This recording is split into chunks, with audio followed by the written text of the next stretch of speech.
Donald Trump wants a campaign on race. Donald Trump wants the Democrats focused on race. He wants Vice President Kamala Harris talking about race. That is exactly what he wants because he has nothing else. And so he wants it to be about race in crime, race in the economy, race in politics. That's all he has. And so, again, I remember it was before the debate. And my buddy Ron Brownstein wrote an article, and he said that Vice President Kamala Harris is really going to have to focus more on the unemployment and crime. And I said, no, she shouldn't. And then the debate happened. And I said, see what I was talking about, Ron? The point is this here. If you do what you describe, you're not playing offense, you're playing defense. Trump's whole goal is, how can he ain't getting above 46, 47. So he needs to bring her down here. That's why they've been going crazy with how she's running in Pennsylvania and Michigan and Wisconsin and North Carolina and Georgia and Arizona and Nevada, because she's not playing defense, Joe Walsh, she's playing offense. And that is what has been driving his campaign crazy. They've been trying to bait her. She won't take the bait. Roland, I love you, but I'm with Jonathan on this one. I'm totally with Jonathan. She can do this taking the offensive. She needs to go at not just how Trump is a threat to democracy, how he isn't who we are.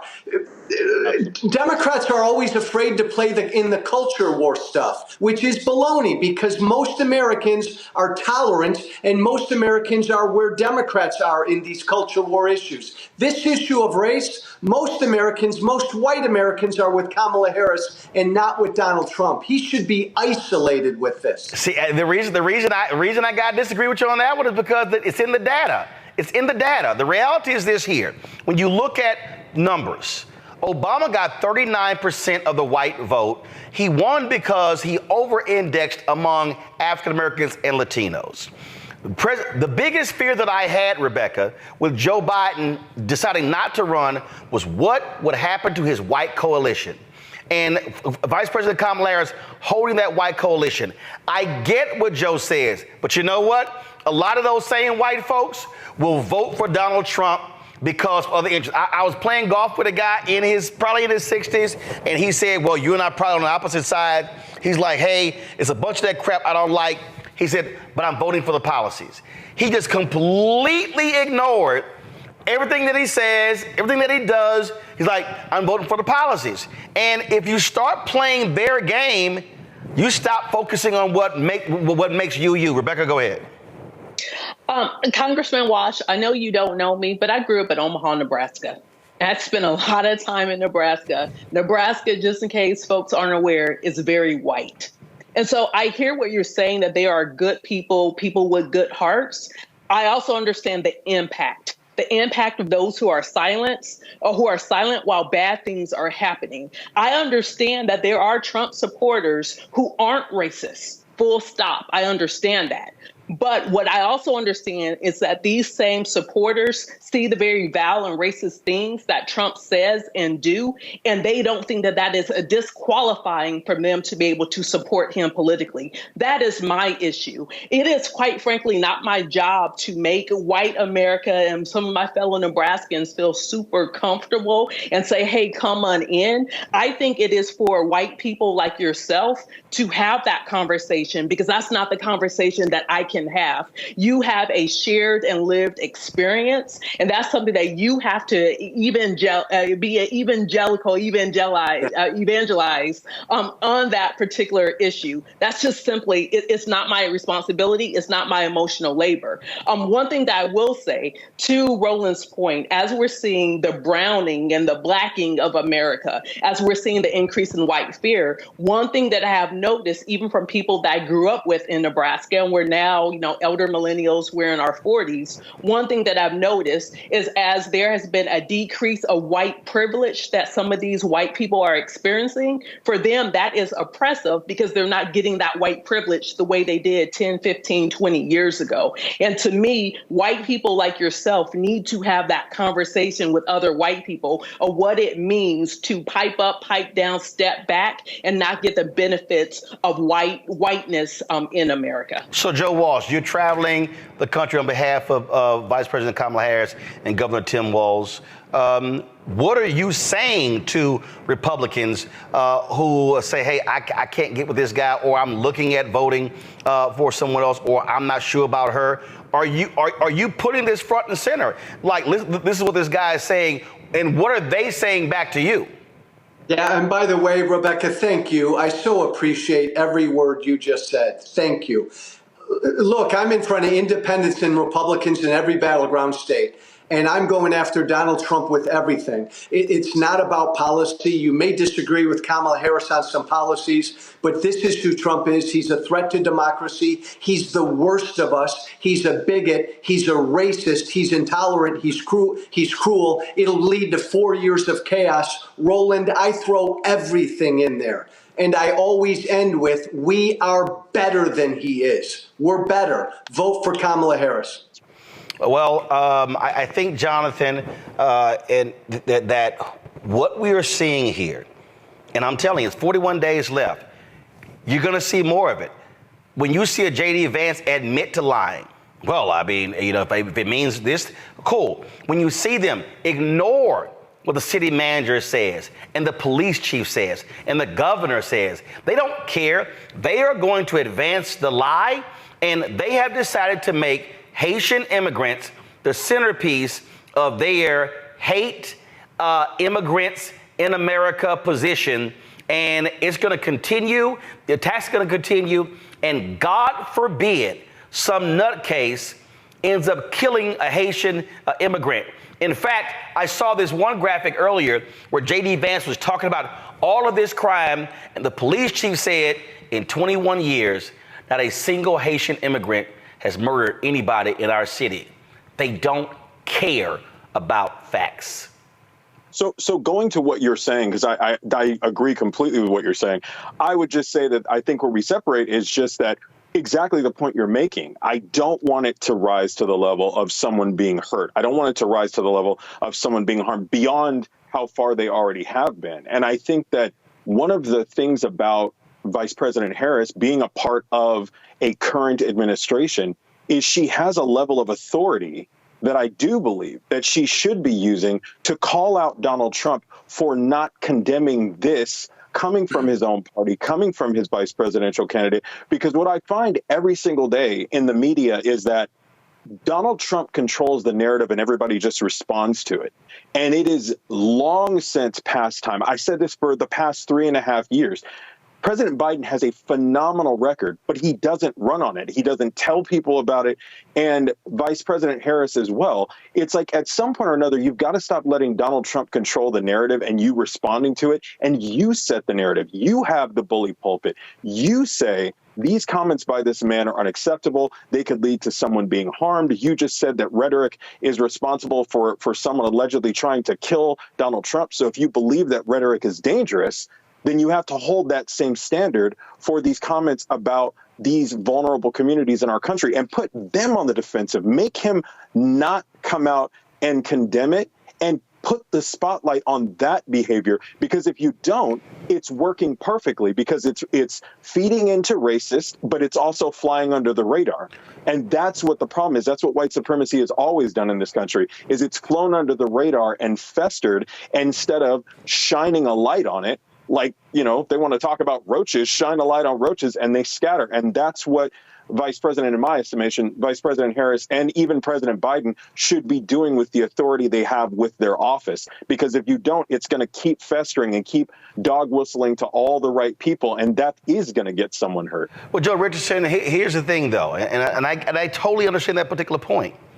But here's what happens. Look at the interview with Dana Bash and CNN. Nearly every question was, Trump says this, how do you respond? The interview going around, Jake Tapper is interviewing Nancy Pelosi.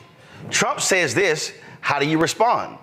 And so that's why when the question was asked, well, Trump questioned your blackness, and she went, same old stuff. Next question. Because they wanted her to go into it. She was like, I'm not wasting my time. And so, again, I get the point. And I firmly believe in fighting back and swinging back. But what I also understand is if I'm playing on your turf, then I'm not concentrating on my game. Yeah, I mean, I think they've done a very good job, actually, the campaign of dictating the narrative. I think the point that Jonathan was making about not running on the record was probably more true when Biden was the guy. Biden's not the guy now, but Harris has to thread this needle where she has to be, and she's successful at it because most people see her as the candidate of change, even though she's in the administration. So she doesn't go out of her way to say, this is what I would do differently than Joe Biden. She gives Joe Biden his flowers, but still lets you discern that some things that she would do would be different. So you skip over something there, but you still run as your own person. You still dictate the narrative, but I think you can walk and chew gum at the same time in that, yes, I think you can address some of these things that we're talking about here. But she has. Still do it. But she actually has. And so Right. do you keep doing it? And that's really the conundrum that you sort of get caught up in. And what you're doing is, I think what ends up happening is you're actually end up doing what Jonathan says. You're not discussing your plans, your policies. You're responding to him. I think you do it as a sub of your own narrative, though. I think you still do it within the context of your own narrative. Here are the points that we know we want to make. And BTW IJS, they made this point, and this is bull crap, and here's why. And I think you have to build the bridge towards folks that Joe Walsh is connecting with right now. People who don't want to necessarily hear they're racist, right? Even though they might be. This is the question I ask. If you had cancer or a terrible disease, but you were undiagnosed, would you still have it? Yes, you still have it. Is the goal to make somebody that's not racist, somebody that's racist not racist? Yeah, that's a long-term goal. But is the goal right now in the next 60 days or so to get them to vote Harris, regardless of whether or not they're racist? Let's do whatever it is that gets us there, because there were people in 2008 that voted for Barack Obama while they were calling him out of his name. So you have to walk and chew gum at the same time. I think you can attack and deal with those issues as part of your narrative, but she can still also, and she has, take credit for what's been happening, but still run as her own person, show the distinguishing factors between her and Biden for those that don't necessarily see that there's a difference between her and Biden. And then she can walk and chew gum at the same time. I'm not saying that it's easy, but she can do it. Well, listen, it's 41 days left, Joe Walsh. And at the end of the day, she has to continue to make the case for why to vote for her. I think we're going to talk next with our next panel, next guest, about today's economic speech. Again, if you get roped into Donald Trump's nonsense, you can sort of get consumed there. And I'll be honest with you, Joe. These media folks will love nothing better than the cat fight, because that's really what they want to encourage. They keep yelling, she's not doing any interviews discussing policy, because they're not trying to talk about policy. But I got another one for you, Roland. Go ahead. I know you disagree with me. She should go on Fox News, accept that debate, and kick Trump's ass on Fox News.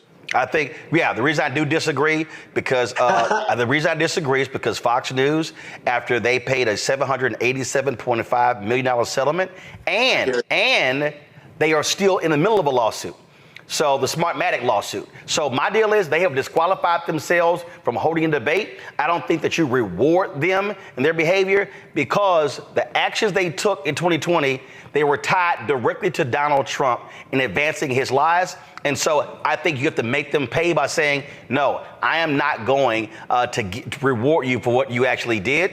And so that's just how I see that. So listen, stay out there, keep it up. Hopefully these Republicans and independents are listening to you and others, because you're absolutely right. This man is pure evil, and he has no business being back in the Oval Office. I don't even want this man driving near the White House. In 2016, Donald Trump said he would choose only the best people to work in his White House. Now those people have a warning for America. Trump is not fit to be president again. Here's his vice president. Anyone who puts himself over the Constitution should never be president of the United States. It should come as no surprise that I will not be endorsing Donald Trump this year. His defense secretary. Do you think Trump can be trusted with the nation's secrets ever again? No. I mean, it's just irresponsible action that places our service members at risk, places our nation's security at risk. His national security advisor. Donald Trump will cause a lot of damage. The only thing he cares about is Donald Trump. And the nation's highest-ranking military officer. We don't take an oath to a king or a queen or to a tyrant or a dictator. And we don't take an oath to a wannabe dictator. Take it from the people who knew him best. Donald Trump is a danger to our troops and our democracy. We can't let him lead our country again. I'm Kamala Harris, and I approve this message.